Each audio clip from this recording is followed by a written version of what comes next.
Very good. All the important people here?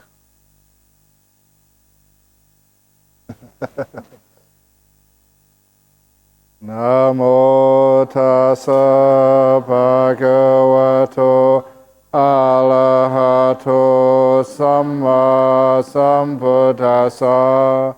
Namo tassa bhagavato arahato samma sambuddhassa. Namo tassa bhagavato arahato samma sambuddhassa. Buddhang dhammang sanghang namasami. So as I did promise yesterday, that we're going to go on to right endeavour. I've got here number 6, usually called right effort. It's called Vayama. The problem I always had with the effort, spending lots of time practicing effort as a young man, as a young monk, they always tend to get you tense and get you very inflexible, but not pleasantly so. If it was coming from effort, it tended just to get you tired. And of course, I mentioned the first part of the first teaching of the Buddha, the 2 extremes. And one of those extremes is Atta Gilamatanu Yoga. It literally means practices which tire you and exhaust you. And so in striving, never gave me the idea or the experience that that was something which meant effort. It's much more like an endeavour or restraint. But I'm going to call it endeavour for the time being, and then we can see by how it's defined in the 4 types of right effort, endeavour, striving, whatever, and then we can see what it really, really means. So there are these 4 right endeavours. It's restraint, abandoning, development, and preservation. And what is the endeavour to restrain?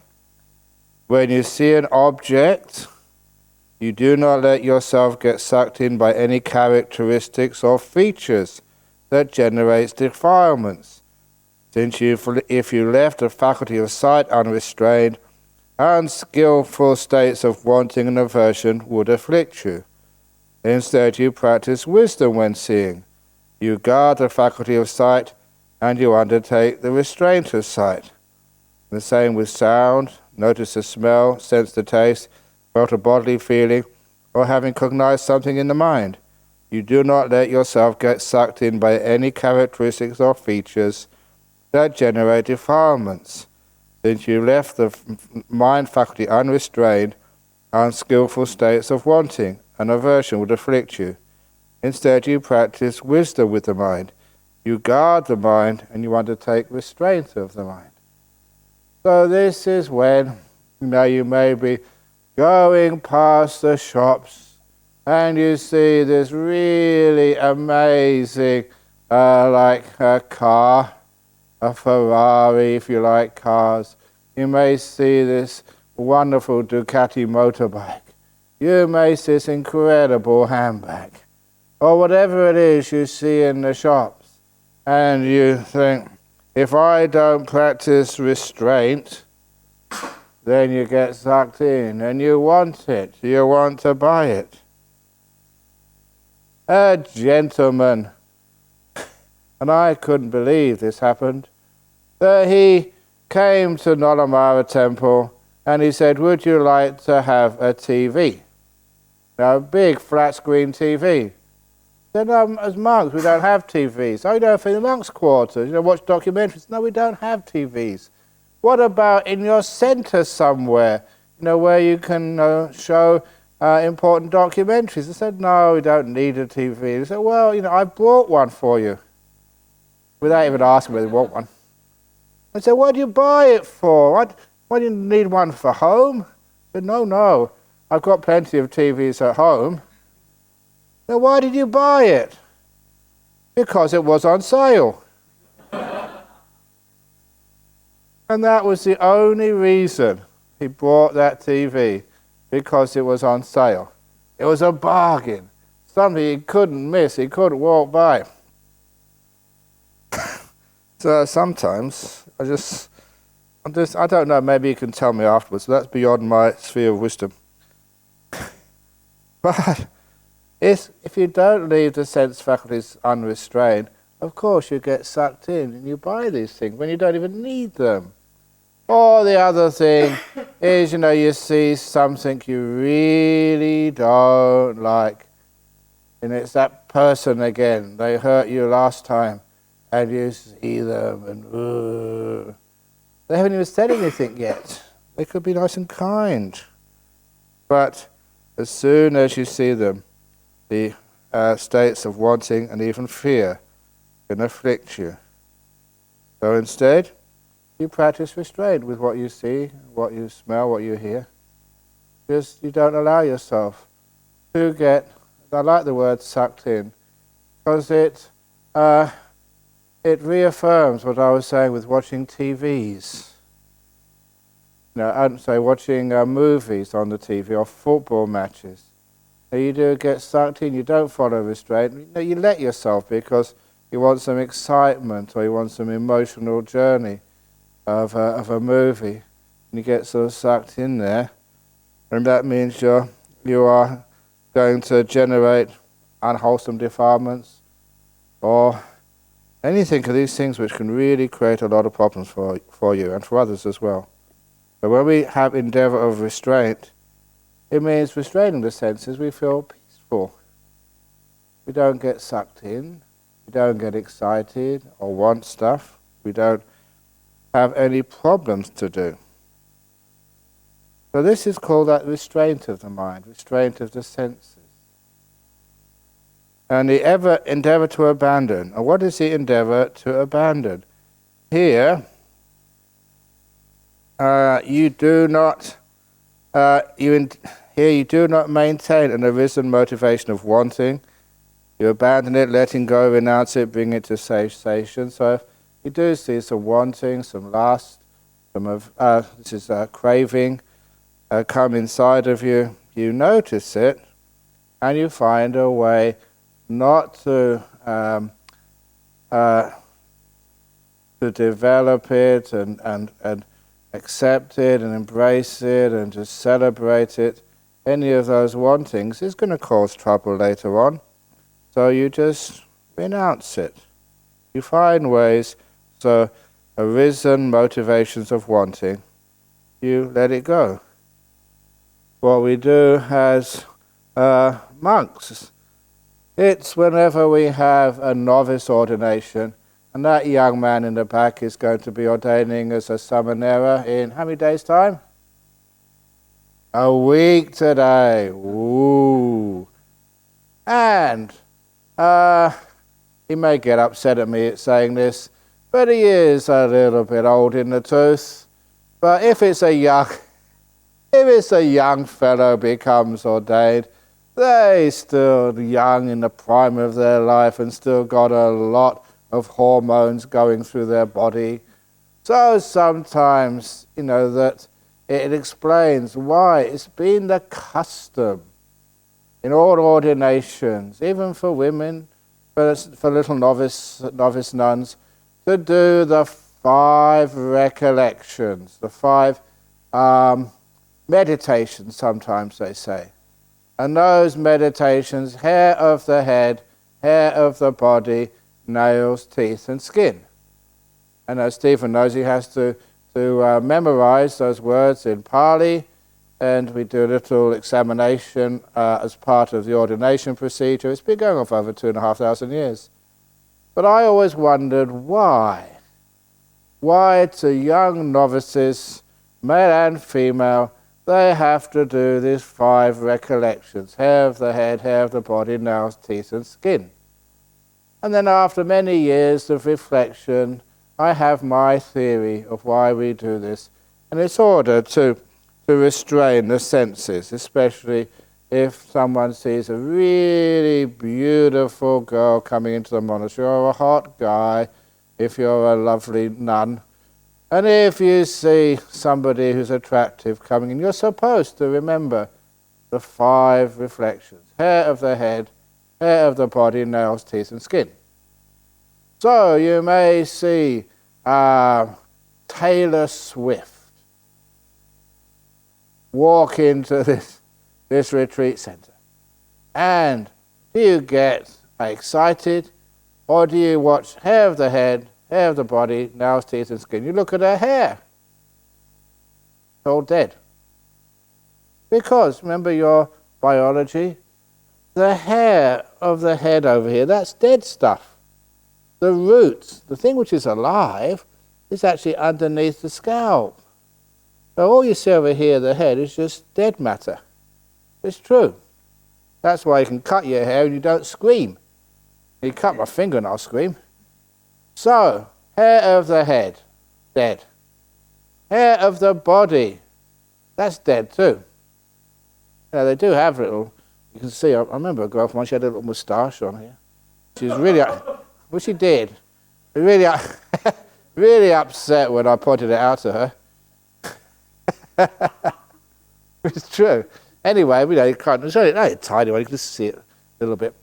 And anyway, the hair of the body, that's dead stuff too. And skin. This over here, the epidermis, whatever it's called, that's the dead stuff. It keeps flaking off. Underneath that, maybe 1 millimeter, 2 millimeters, that is alive. The outside is dead. Nails, that's dead. Live stuff, you can't see, it's hidden. And teeth. That doesn't hurt. The live stuff is the root inside. So, when you see hair of the head, it's dead. Hair of the body, that's dead. Nails, dead. Teeth, dead. Skin, dead. So if you see like Taylor Swift come in, all dead stuff. Who want to touch that? Kiss? Ugh. Dead skin. Nice hair. Ugh. Dead stuff. And the same if that's, I don't know, who's the hot guy these days? Is it hot guy these days in the movies? I know. Was it Ed Sheeran? No, isn't it? Is he hot? You better be careful what you say, otherwise I'm not ordaining you.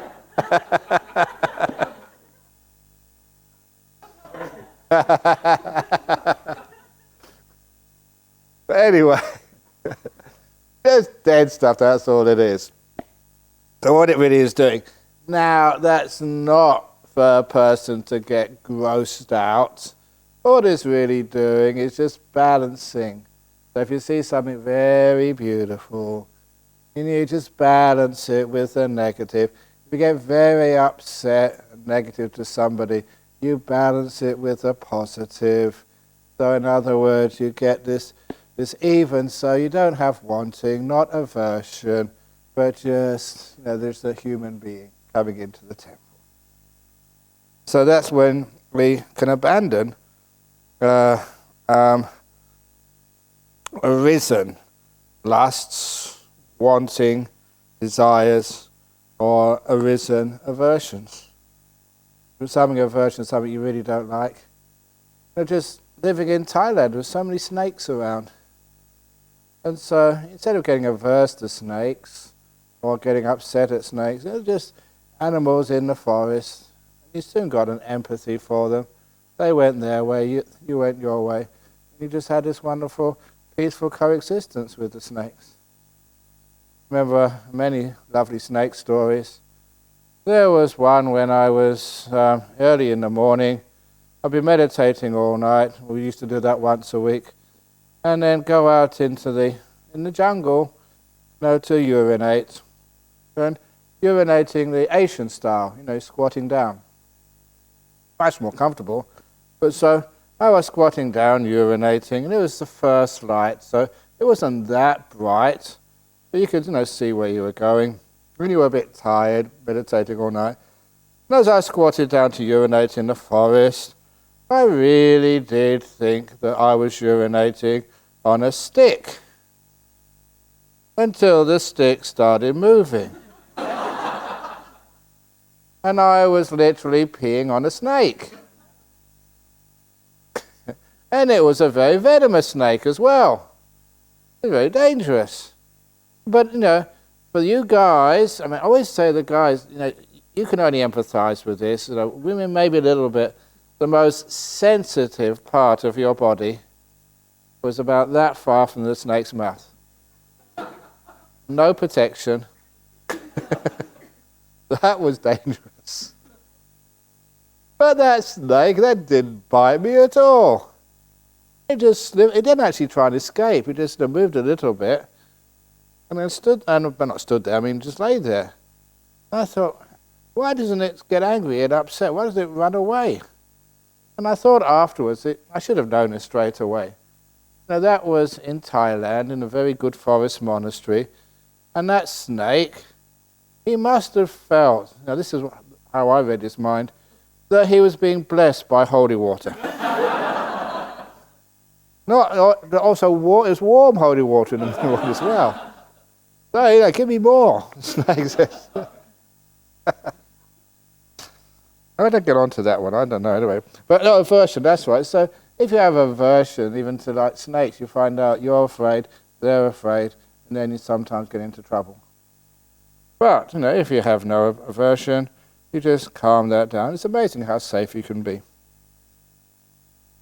So, this is abandon. If these things are already up, they have wanting, aversion, you abandon it, let it go, renounce it, and bring it to cessation.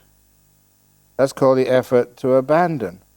Now you see, even those ones, to get rid of something, to restrain it, you sort of put up some guards. It's not an effort as much as making sure you protect yourself. You have your strategies in place, so these things don't obsess you. You don't go moving towards something, trying to grab it and attain it. It's always a not doing, a prevention, a restraint, an abandoning. So they do give, though, that ways that you can let go of these unwholesome mind states. When you are mindful of some object and there arises you an afflicting unwholesome motivations connected with desire, aversion and delusion, then you should give attention to some other object that generates wholesome mind states. Thus unwholesome states are abandoned and subside, and with their disappearance your mind becomes internally steady, settled, unified and still. So this is just called substitution. So if you see some part of a person and you get very upset at them, look for some other part of them which substitute what they say. They may be saying, "Oh, you idiot monk." And then you look at what they've been saying. Look at some other thing. Oh, they must be really upset today. They must be all like, somebody once told me, that if you ever have a boss from hell, remember you only have to work with them for maybe 40, 50 hours a week. They have to live with themselves 24/7, including public holidays. You can escape from them, they can't.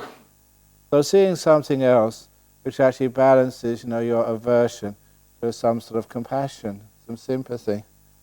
If somebody you think, oh, they're so lucky, they just get so wealthy, they can come and go wherever they want, and then just balance that desire or jealousy with something. Well, they have to have so many responsibilities and burdens, they have to go with security guards, they're not got as much freedom as you've got. So those are the sorts of things which would balance. And so give attention to some other object which balances your perceptions. Or you should examine the danger in those unwholesome motives. Look, if I still have that lust towards that person, then it will just, I've already got one partner. But if I go and just get another partner as well, just it's enough having one husband, one wife, and to get another one. Of course you like that person, but there's a danger in it. So you see the danger in these things. Or you just want to go and that wonderful new, I don't know what, the newest electric car. Oh, wonderful. But then the danger in that is you can't afford it. And the bank will not take the car back, it will take your house back as well. Because you've cheated on the loan. So try and find out the dangers in it. And if that doesn't work, you should try to ignore those unwholesome motives. Do not give attention to them. So again, if you do see somebody really upsets you, always tells you off, sometimes it's okay just to you see them coming across the street. If you don't sort of associate with them. And this is also that people who they're happily married, they've got a nice partner, and then someone in the office tries to hit off on them, flirt with them or something. What do? You try and avoid. Make sure you're not in the same room together. Make sure that you never. Just like that time, I was a student, and I think the first of my group of friends got married, and we were at the reception. After the marriage ceremony was over, we had a reception. All my mates, the same group who go and watch the West Side Story, that story I told this morning. All your old mates, at college, and young men in our suits, just discussing, who's going to be next. This is the scariest memory I've got from those days. Some of you know it. And so we're just big, stupid young men. So who's going to be next? And they looked at one of my friends. He's going to be next one to get married. And then we all decided amongst us, no one would marry him. And then the next one they pointed to was me. They said, my name was Peter. Before I said Ajahn, Peter, he'll be the next one who gets married. And then, of course, the same thing they replied. All my mates said, no girl would marry him. And I thought that was enough, but then there just happened to be this girl who was standing right next to me. And when she heard, and everybody was laughing, no one would marry Peter, she whispered in my ear, I would.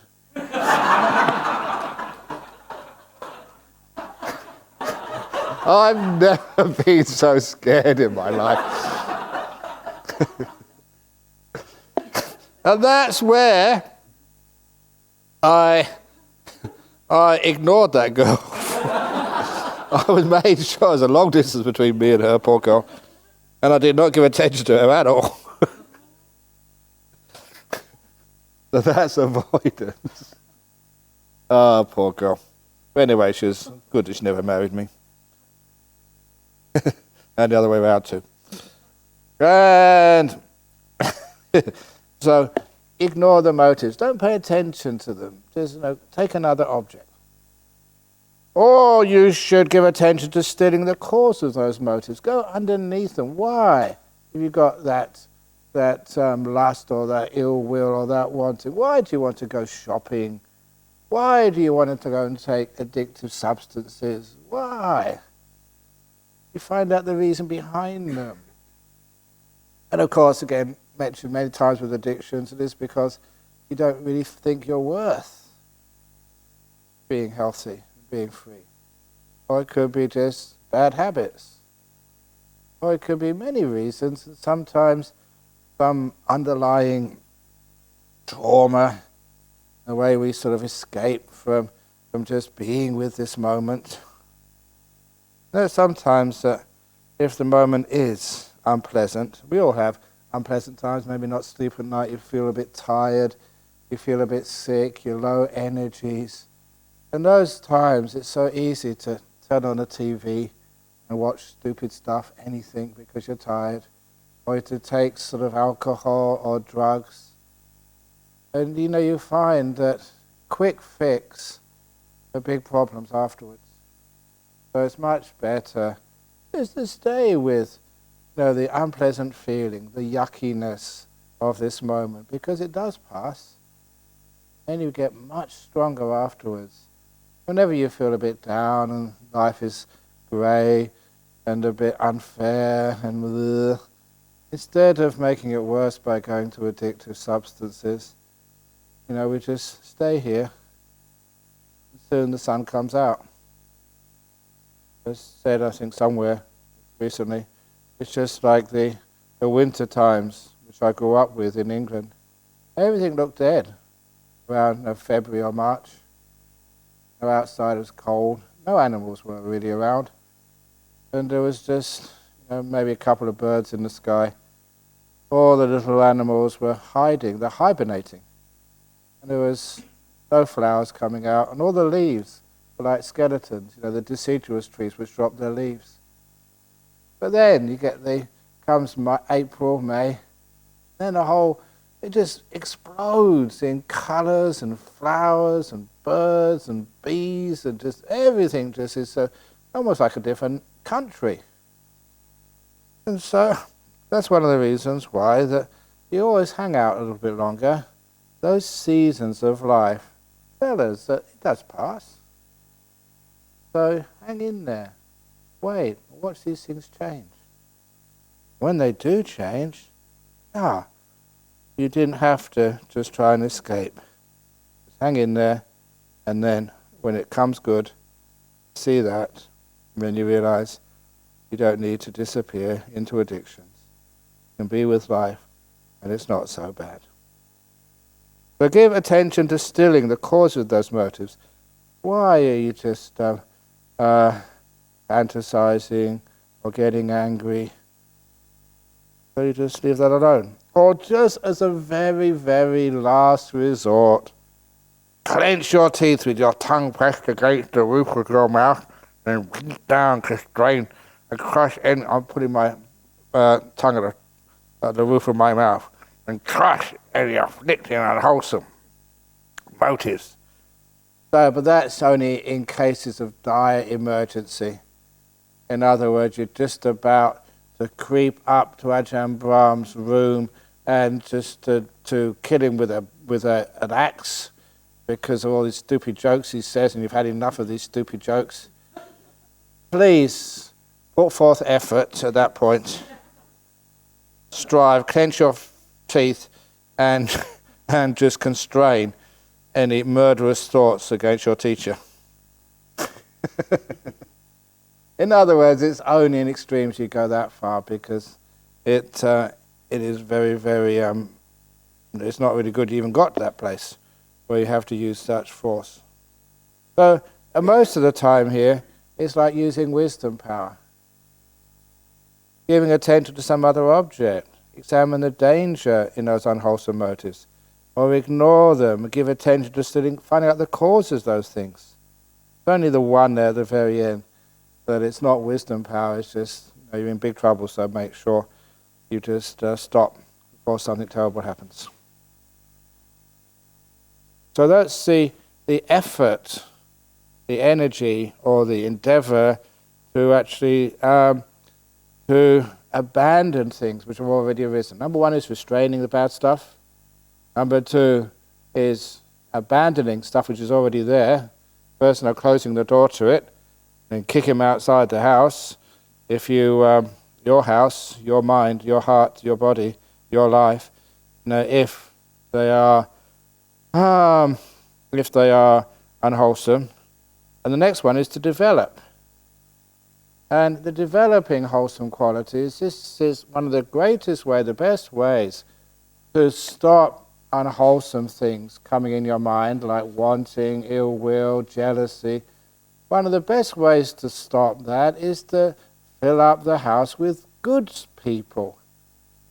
One of the best ways to have security in your house from burglars is to have trustworthy people staying in your house. If you have trustworthy people staying in the house is there, the burglars say, oh, it's just too dangerous, too many good people here, so we'll go next door. Should have said that, should I? But they won't go in your house because it's full of good people. So one of the best ways of having your mind to have full of good qualities, to have no opportunity for bad qualities to come up, is to fill it up with good qualities. So what are the endeavor to develop? Here you develop the enlightenment factor of mindfulness. This is the 7 enlightenment factors we'll come across later, I'm sure. Exploring the Dhamma. Remember what I was saying about exploring, not thinking. Thinking makes you tired. And thinking, there was a university over here in, in Australia, Monash University. They said if you think that you have found everything, think again. And I just said, what are you talking about? Just more headaches. Because thinking is like you had a field and you've got everything out of that field, you go over it again and over it again. You may see something left over by some other philosopher or some other professor. Oh, how about looking at a completely different field? But don't think again. Just stop the thinking and see things from a totally different angle. Stop thinking. Start seeing. That's what I call exploring. And just like exploring, sometimes you go exploring around the grounds of Jhana Grove. You go exploring. Exploring, you don't have a map telling you where to go. You just go exploring, you go here, oh that looks interesting, wonder what's over there. And you go somewhere else to find out what's over there. And you explore the grounds. You're not told where to go. That's not exploration. Then you find some really interesting little nooks and crannies of this compound. That's what exploration is. Sometimes you go down and see little ducks swimming in the lake, or you might see some incredible birds in the grounds. Nighttime, you may even be able, maybe a possum. See the little animals. This time of the year, it's just. Hey, it's actually true. It's not until when the little baby. There should be some baby joeys in the pouch coming up soon. Well, the year's gone pretty quickly. But usually, August, when it starts getting warm, you see the two-headed animal in the forest. They got one up here and a little one up down here, little joey. Very beautiful when you see those. And I've been in 35 years. I've been living here. You always enjoy that when you see these little joeys come out of the pouch for the first time, all legs and arms and just really gangly and thin. And they come out and they're just like bouncy balls, boing boing boing, and then boing boing boing back to mum and boing boing boing over there. They're so bouncy, the little joeys. And it's something to look forward to. It should be coming soon, July, August, yeah.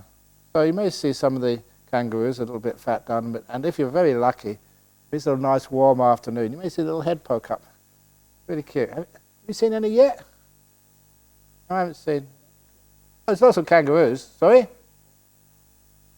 Asian kangaroos, yeah. So, yeah, I've got the time right. Anyway, so it's exploring the Dhamma. We explore things, and that's the beauty outside, and you explore the beauty inside. And mindfulness, exploring the Dhamma, and you get energy. That energy is... You get energy when you just go walking through the forest and well, that's interesting. Wow, that's really nice. It starts to get you interested. And because you're not thinking too much, again, you don't worry about past and future. You're exploring the present moment. So you're not worried about past and future. You're not getting sort of exhausted. I hope that many of you got energized by now. At least enough to you get up in the morning, go for a little walk, have a nice cup of tea. You know you don't have to be at the chanting or have to be at the meditation. You can just go for a nice little walk and see what's around. Find a nice place to sit down. You start to relax. When you relax, you do get energized. You're not dragging yourself through the day. There's a bit of a spring in your step. And that's the energy comes up. And that's what I was saying this morning. Sometimes you're energized, you're exploring, you see something and you stop and you start to see some amazing things in this forest. You get rapture. The rapture is just this happiness. You get so enjoyed seeing simple things. Wow, that's so nice, that's so interesting. You get joy coming up. Those are the positive qualities to develop. You're developing happiness. And just simple things make you happy. Just the joy of just seeing the sunset. Probably get a sunset this evening because there's a few clouds, but not that many. And I don't know, you can see the sunset from here, from the kitchen, but a nice place to go and see that sunset is at the lookout, just on the way to Bodhinyana Monastery. And often I see about 6 o'clock or 5:30 this time of the year, see the people walking back from the lookout because there's a beautiful view over there. You see the sunset. So, and that's beautiful to see. The sunset's always there, but we're too busy to go and look at it. But now you've got all the time in the world, just go and see. Then you get tranquility. When you have joy, you feel satisfied. You don't feel the pangs of hunger, you need something.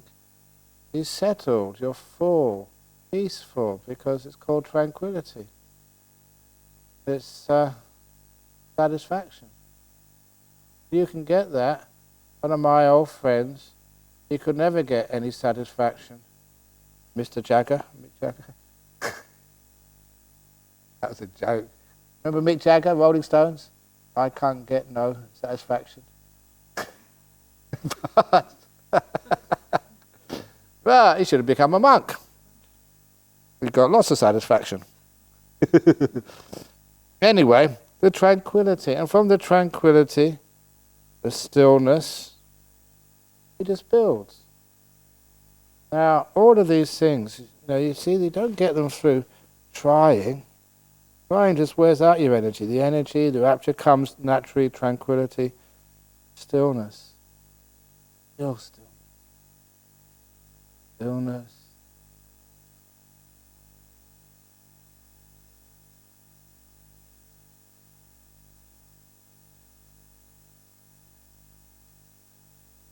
And the equanimity, that's the upekkha at the very end.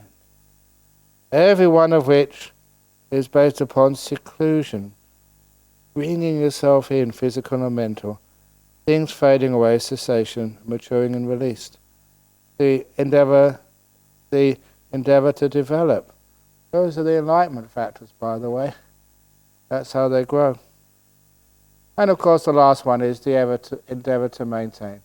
You got some peace, you got some tranquility, you got some happiness. Don't throw it away so quickly. So sometimes that happens, you get really peaceful, the mind becomes still, and you're enjoying it. Okay, let's do Vipassana now. Stop it. Vipassana happens naturally. You just go still and peaceful, just let it happen. Don't interfere, but maintain the stillness, maintain the clarity. Don't throw it away. And so here you keep in mind an arisen meditation object that generates stillness. There's recollecting the Buddha, the Dhamma, or the Sangha, or a skeleton, or a loving kindness, or the breath, or a nimitta. The skeleton meditation, again, it's weird skeleton meditation because sometimes I was taught you do that to realize that's all people are. Bones covered by skin, nothing you really want to desire. Who wants to hug a skeleton? But what really happens if you do, I've got a nice skeleton in my room. The skeleton is an old one apparently. Some doctor or somebody gave it to me, about 300 or 400 years old. Real one, it's not one of these fake plastic ones these days. And I use it as to keep out burglars. If somebody comes into the room, a skeleton. So instead of these other burglar alarms you get these days, and rings and ding, ding, ding, over in Nolamara Centre they installed a burglar alarm. Okay? And it was to some control centre somewhere in town. And when it was first put in, and I came for a Friday evening, I'm first in there, and so when I came in the door, the burglar alarm went off. And because I had to look in the book, what was it to turn it off, so I turned it off, and then I got the telephone call from the control centre. And I answered the phone and said, "Is everything okay there?" And said, "Yes, thank you." And he said, "Okay." That could have been the burglar. Well, if that was a real burglar, what would the burglar say? Would he say, "No, it's not okay, there's a burglar here"? It's totally stupid, some of the things which people do. So much for the state of the art. Of course, there was a fellow over in Sydney, and he was fed up with having to, if you don't get your security alarms and double locks and cameras and stuff, you have to pay extra premium for your insurance. And the insurance premiums are really expensive these days. And so he got really fed up because his house would have to look like a prison, to get reasonable security and get his insurance premiums down. And he said, "Why do I have to do this? Pay so much." Then he had a wonderful idea, and now he's got free surveillance, and he doesn't have to pay a cent. He took away all the bars from his window, all of the double locks, all the security cameras. All he did, he went to it's called Bunnings. It's the hardware store, and he got a flagpole. He planted the flagpole in his front yard, and he managed to sew up or paint or get somewhere an ISIS flag. And he's got the ISIS flag in the front of his house, and now he gets 24/7 free security from the ACO, the Federal Australian Police, and also probably the CIA, constantly monitoring him.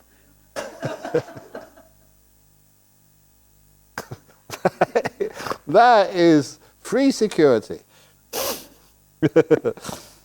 So anyway, that's okay. So where did I get this from? Oh, where am I going? Anyway, they closed to develop, and that's the skeleton thing. That's what I started there. My goodness me. But anyway, it's strange what happens. That many people, they get a skeleton to watch. First of all, it's weird. It's a bit strange. But you focus on it.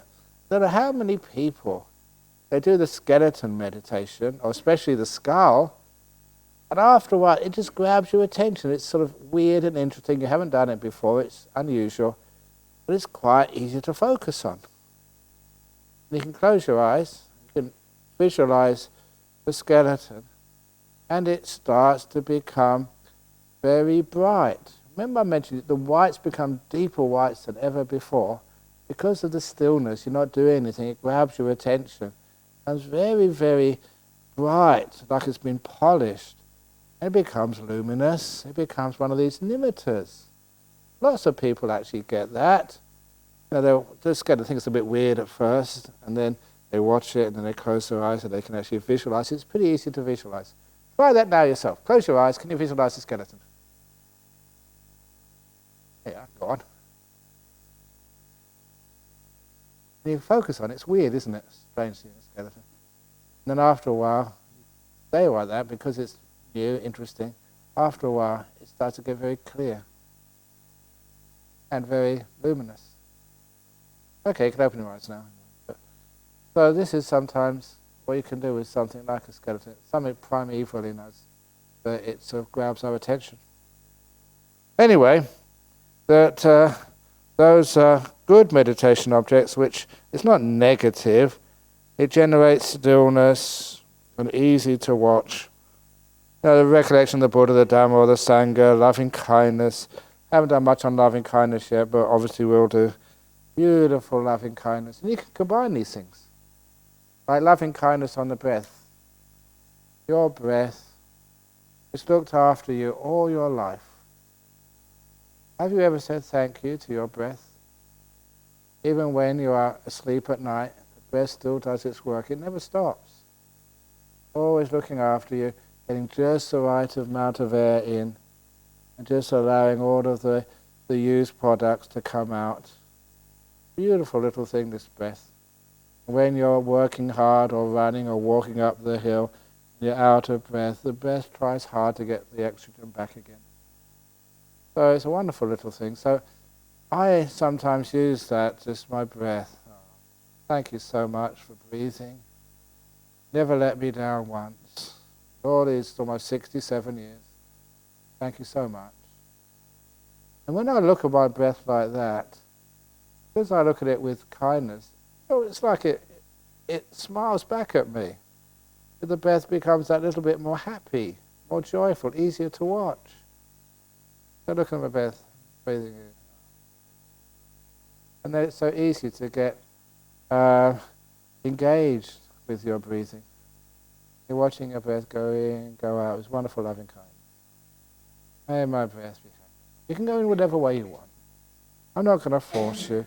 If you know that your breath disappears because I fall asleep, that's fine. Thank you so much. I'm not going to ask you to do anything more breath. Just watching the breath go in and go out. It's really lovely meditations that way. So anyway, if you do have a good state of mind, don't spoil it. Just see what it's necessary to keep it growing, maintain it, and even develop it. So restraining, abandoning, developing, and maintaining. These are the four. We go. Well, oops, I'm busting my mind. These are the four endeavors were taught by the Buddha. By these means, a diligent meditation in its very life can attain the destruction of suffering.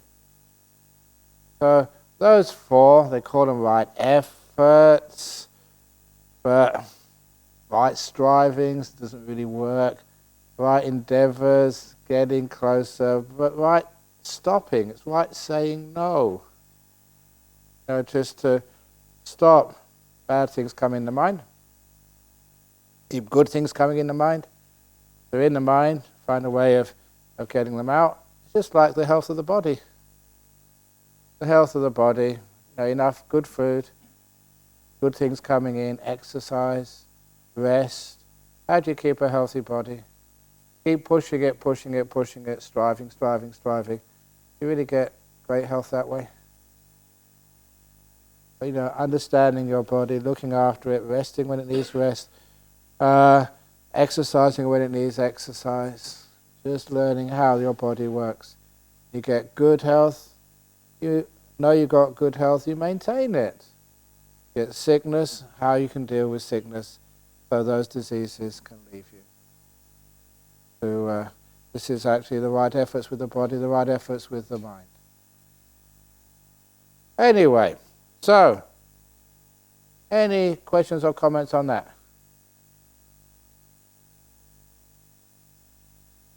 Okay, I'm just going to go on to the start of the Satipatthana, but just see how it links up. The seventh factor of the Eightfold Path is called the Four Focuses of Mindfulness.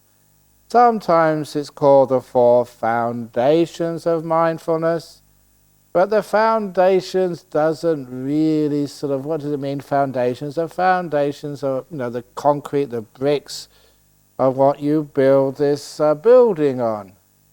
But it's really where we put the mindfulness, the focus, where we direct it to is important. Get rid of over this silly stuff as well first. The four focuses of mindfulness lead in one direction only. That word in Pali is called a kayana. Some mischievous monks, and I have to call them mischievous, they call it the only way. And it never means that way. It's not even way. It's ekayana. It's not ekayana.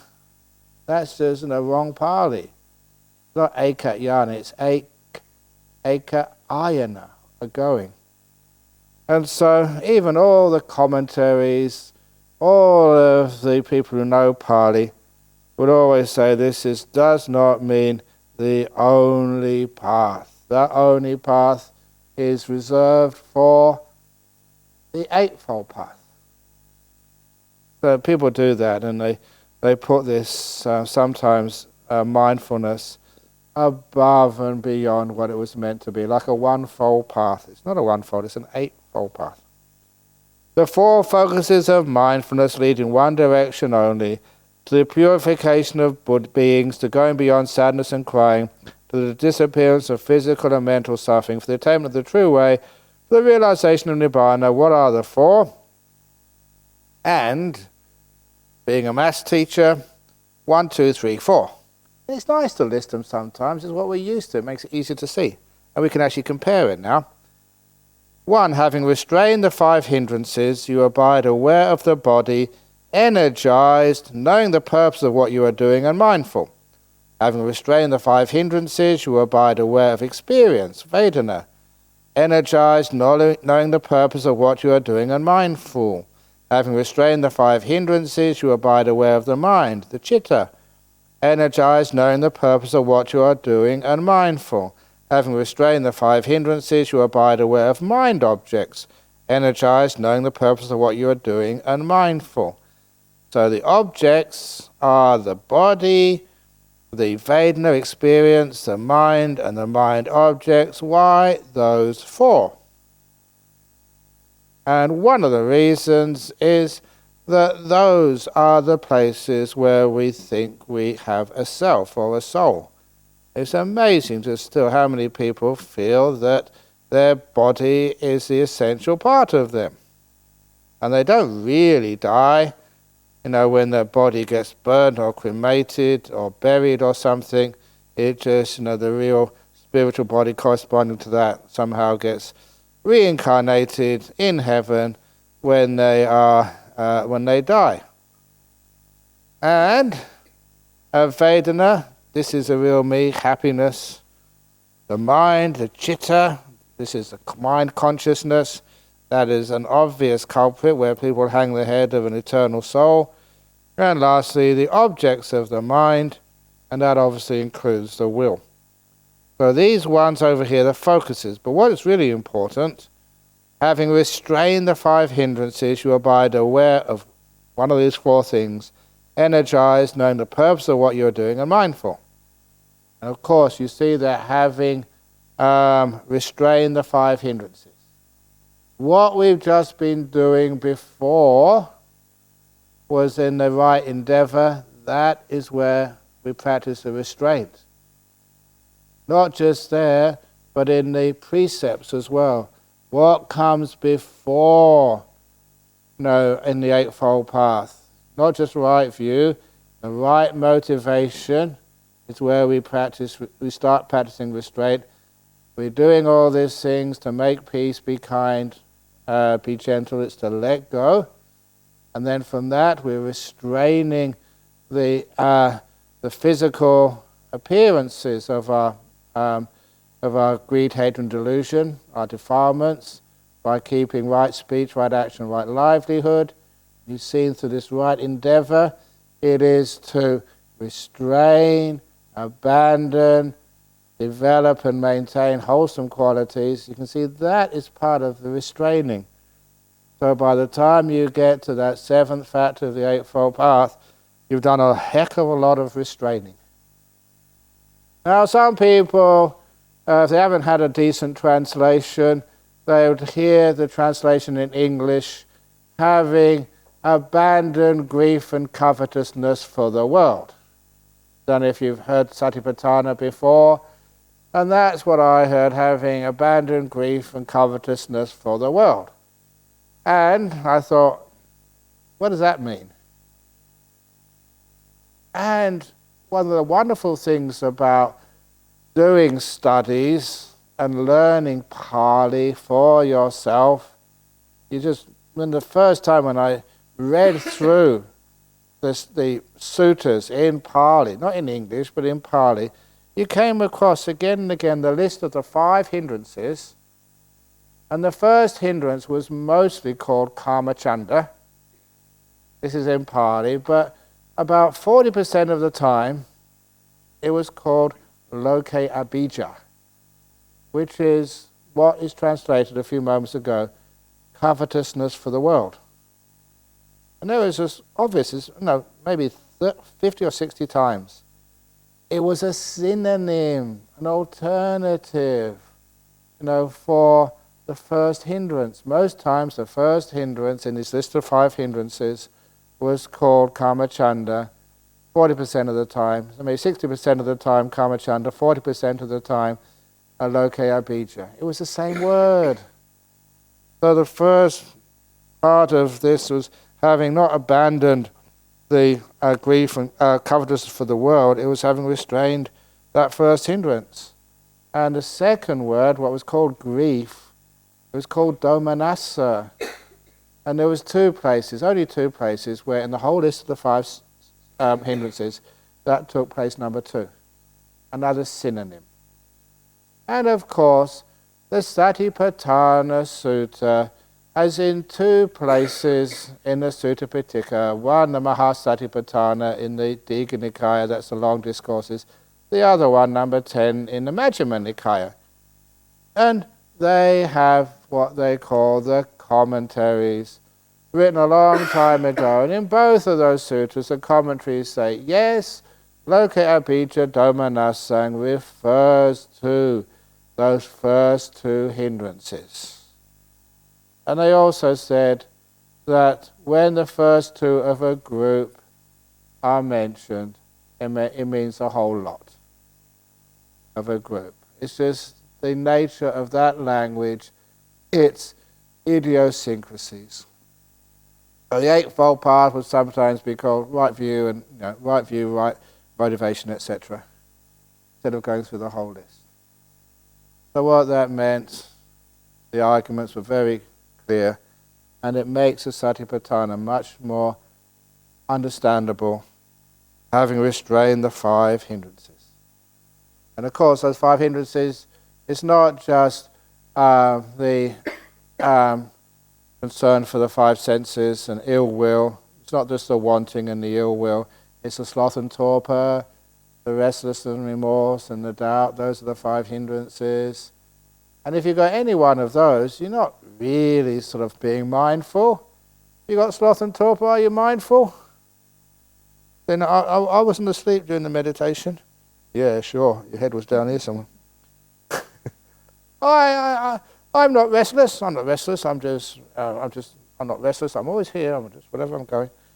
When you are restless, you can't be still. So be honest about it. If you're restless, you're not here long enough to really see anything. Just like that simile of walking up the hillside, the eyes see something and then something else lodges it, and you see something else, and you see something else, then you see something else, and nothing is fully formed. You can't see deeply into it. So in this restlessness and remorse, that's part of restlessness, sloth and torpor, of course your mindfulness is incredibly weak. And if you want something, you don't see what's there, you see what you want to see. When you have ill will, you don't see what's there, you blot out what you don't like to see. But there's one last little story. Some years ago, I accepted too many invitations. This invitation, it was to go and give a talk at a primary school on Buddhism. That's not so bad, but they were grade 1s and grade 2s. And how on earth can you teach, this was not a Buddhist country, this was up in Roldystone, just up in the hills. How can you teach Buddhism or meditation to a group of 5 and 6-year-olds? And I, not doing any research, oh my goodness, I've got to have a whole class of kids, what am I going to do? And there's about 60 of them, their parents were there as well, because they were young and they didn't know who this guy was. the parents were in attendance to make sure I didn't convert them to being Buddhists and get them to shave their hairs, or I don't know what fears they had in that place, but it was, it was quite a strong Christian area. So I was sat in front of all these kids, and okay, how can I teach them 5 hindrances?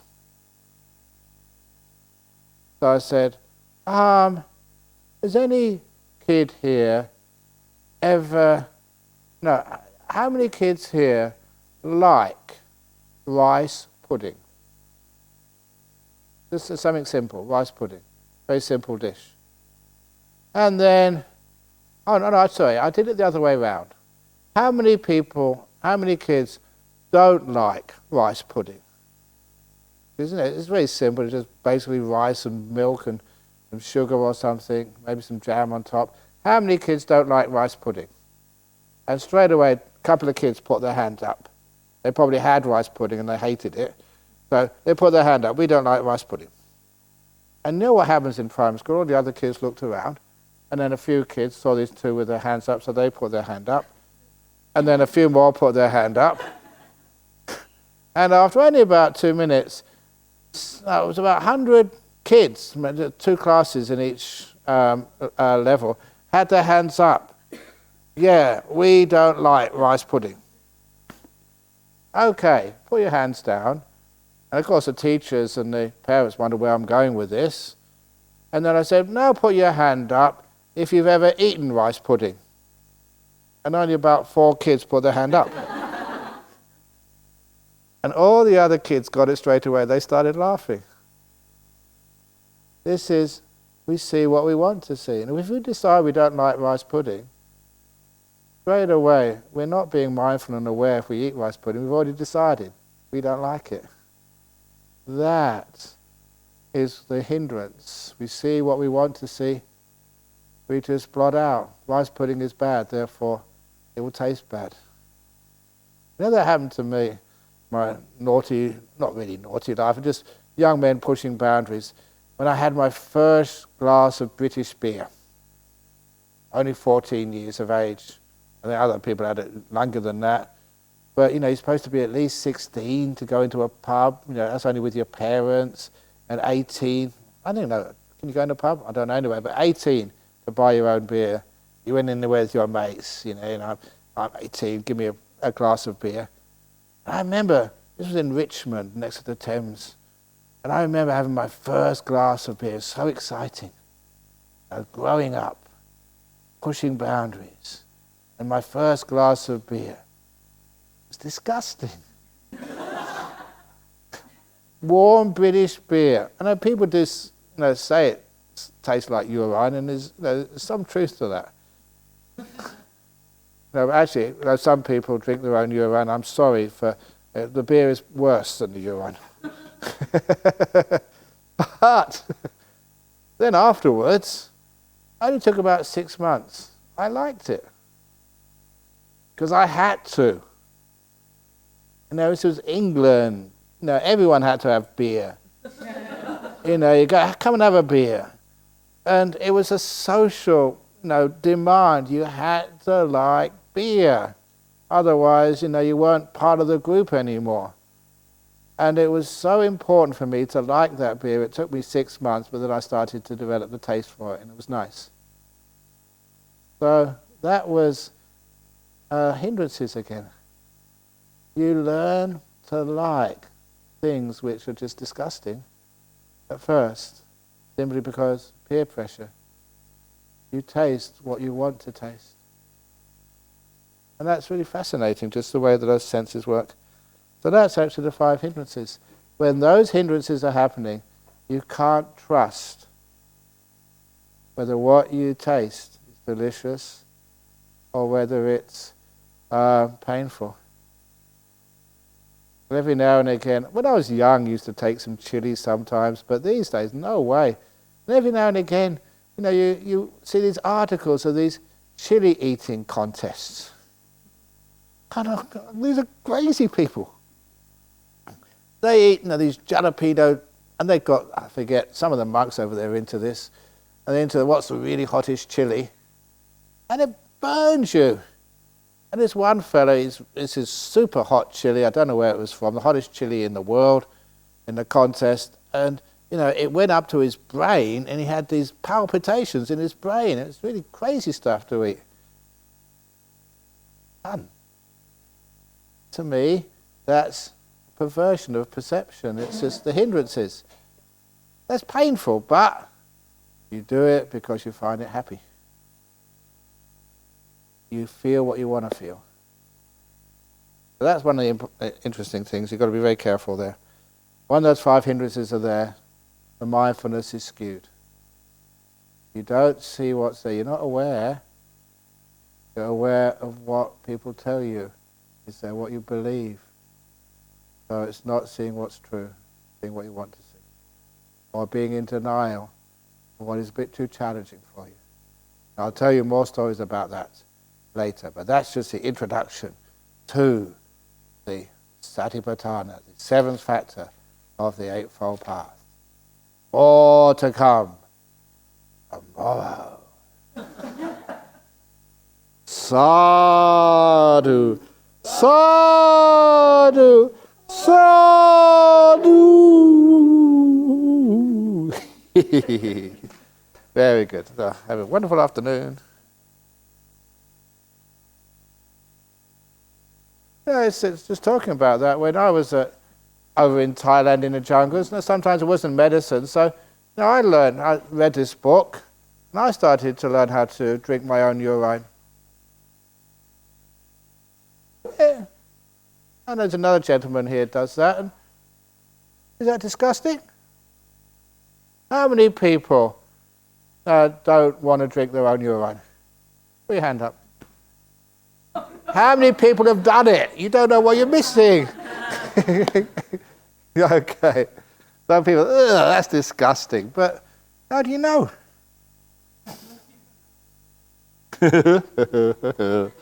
Find out. Okay, I tried to messing you around.